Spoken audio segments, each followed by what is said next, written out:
The vision for project management is to make sure that the legal team and the client have a shared understanding of what it is we're trying to achieve through this process. So then during the process, we can make sure we can self-check that every time we're about to do something, we can ask ourselves, well, we know what we're trying to achieve. How does this help us do that? And if it doesn't help us do that, then we don't do it.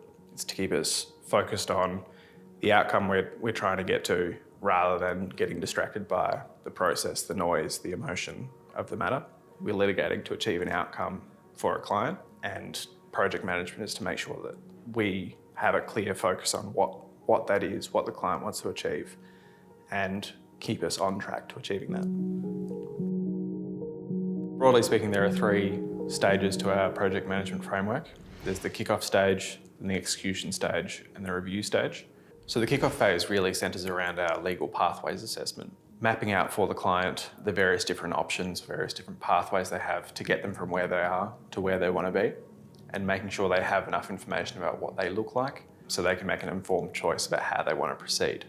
And that looks like things like mapping out what stages would be involved in each pathway, a cost-benefit analysis of what they would need to put in and what they might get out of each option. So then they can, as I say, make a choice about how they want to go ahead. And then once the client's made that informed choice, then our project team can take that, convert it into a project plan to give the team a very clear idea of how it is they're going to execute the project. And our project plan starts with a summary of what the client's objectives are, what they're looking to achieve, things like target outcomes, target timeframes that we're working towards.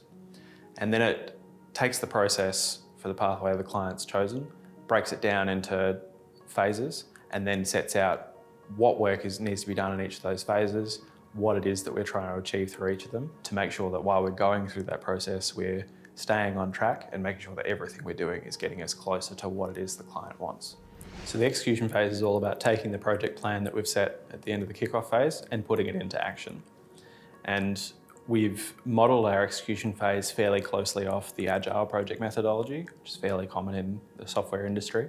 And it's all about breaking up a large project into defined time periods or cycles, and then executing the project through that.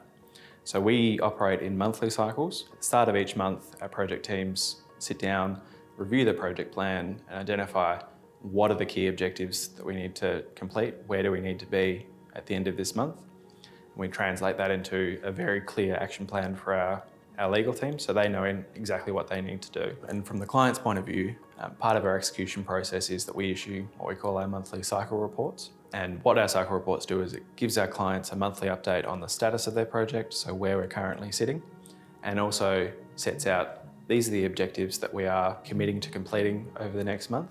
And also looking back over the past month, these were the objectives we committed to, and this is where we ended up with them. So our clients know that they're going to receive a report every month, giving them a clear idea of what's happening in their project and where it's at. So they're never lost in the process. They're never wondering what their team is doing. They're never wondering what's happening with their project. It's about making sure the process is transparent and making sure the client can have confidence in the legal team that they're executing on the strategy that was agreed.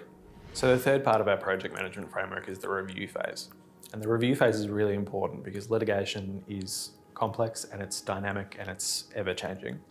It's not like a construction project where you can come up with a detailed plan of every step from start to finish. Circumstances change and our project management approach needs to be flexible enough to accommodate that. So through our project management process, we need to balance coming up with a plan and giving the client a clear idea of what the process is going to be, while maintaining the flexibility to make sure we're taking into account those changes as they go.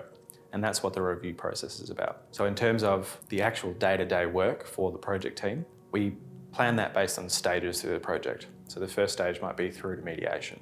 And the review process is, if we're progressing past mediation, for example, it's about building on that plan, mapping out that day-to-day work for the project team for that next stage to make sure we're still progressing the client towards the outcome that they want.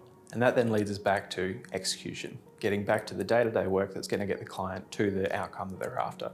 And we keep working through this process until we get to resolution, until we're able to deliver them an outcome that the client is happy with.